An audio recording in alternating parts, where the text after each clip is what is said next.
Professor Jayashankar బడిబాట కార్యక్రమాన్ని ఈరోజు ముందుకు తీసుకెళ్ళండి అని చెప్పి మా అధికారులకు ఆదేశించడం జరిగింది. ఇదే కాదు, గ్రామాలలో ఉన్న పాఠశాలల యొక్క నిర్వహణ, మధ్యాహ్న భోజనం నుంచి బడి పిల్లలకి ఇచ్చే బట్టల వరకు ప్రతి బాధ్యత సెల్ఫ్ హెల్ప్ గ్రూప్లకు, అక్కడ ఉండే మహిళా సంఘాలకే అధికారికంగా నేను జీవో ఇచ్చి వాళ్ళకే అప్పచెప్పినాం. ఇవాళ ప్రభుత్వ పాఠశాలలో చదువుకునే పిల్లలకు ప్రభుత్వం ఇచ్చే డ్రెస్సులు మహిళా సంఘాల వాళ్ళే కుట్టి అక్కడ ఉండే విద్యార్థులు ఇచ్చే విధంగా వాళ్ళకే ఇచ్చినాం ఈరోజు.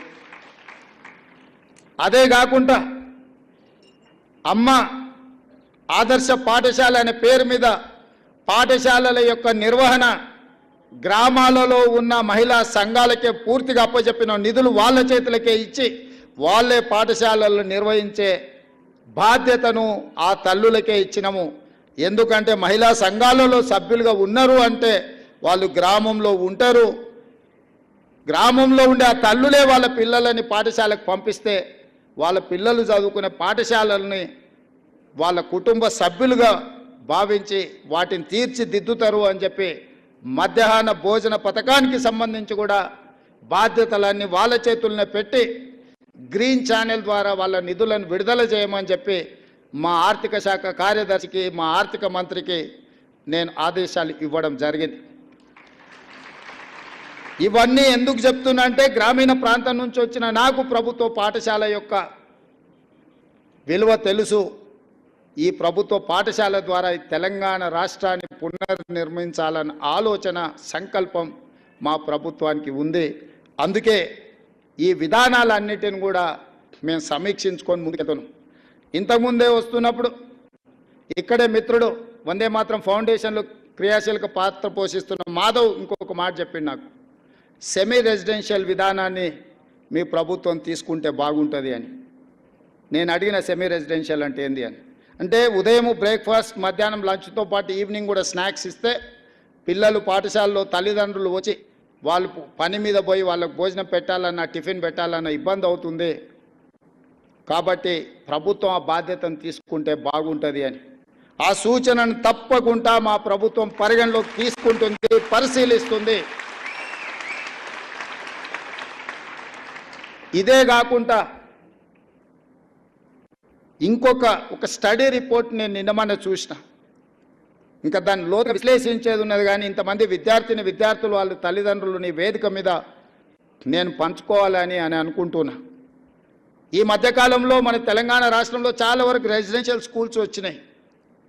రెసిడెన్షియల్ స్కూల్స్ ఒక రకంగా విద్యను పెంచడానికి పనికొచ్చినా, ఈ రెసిడెన్షియల్ స్కూల్స్ పిల్లల్ని చిన్న వయసులోనే పాఠశాల ఈ రెసిడెన్షియల్ స్కూల్స్ చేర్చడం ద్వారా తల్లిదండ్రుల మధ్యలో ఉన్న కుటుంబ సంబంధాలు బలహీనపడుతున్నాయని చెప్పి ఒక స్టడీ రిపోర్ట్ వచ్చింది. అమ్మ ఒడినే ప్రథమ పాఠశాల. అమ్మ ఒడిలోనే చాలా నేర్చుకోవడానికి అవకాశం ఉంటుంది.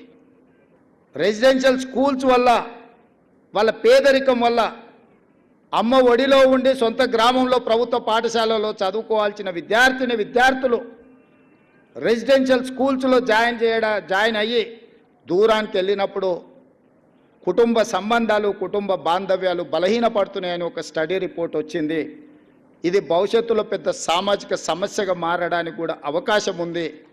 కాబట్టి ఇక్కడ ప్రభుత్వం ఖచ్చితంగా రెసిడెన్షియల్ స్కూల్స్ని ఒక ప్రక్కన ప్రోత్సహిస్తూనే గ్రామాలలో ఉండే పాఠశాలల పట్ల నిర్లక్ష్యం వహించొద్దు.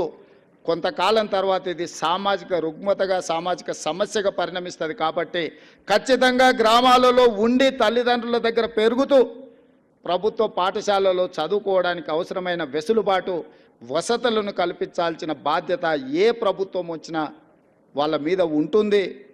మా ప్రభుత్వం తప్పకుండా బాధ్యత నెరవేరుస్తుంది అని చెప్పి మీ ముందు నేను చెప్పదలుచుకున్నాను.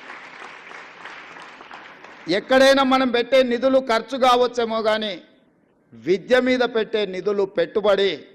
ఇవాళ విద్య మీద ప్రభుత్వ పాఠశాలలో చదువుకున్న ఐఐటీలు చదువుకున్న వాళ్ళు, ఐటీ నిపుణులు దేశ విదేశాలలో రాణించి వాళ్ళు లక్షల కోట్ల రూపాయలు సంపాదించి ఆ సంపదను మళ్ళీ మన ప్రాంతాలకు, మన గ్రామాలకు పంపుతున్నారు అని అంటే మనం పెట్టిన పెట్టుబడి లాభాలతో తిరిగి వస్తుంది. విద్య మీద పెట్టే పెట్టుబడి, దీన్ని నేను సంపూర్ణంగా నమ్ముతాను.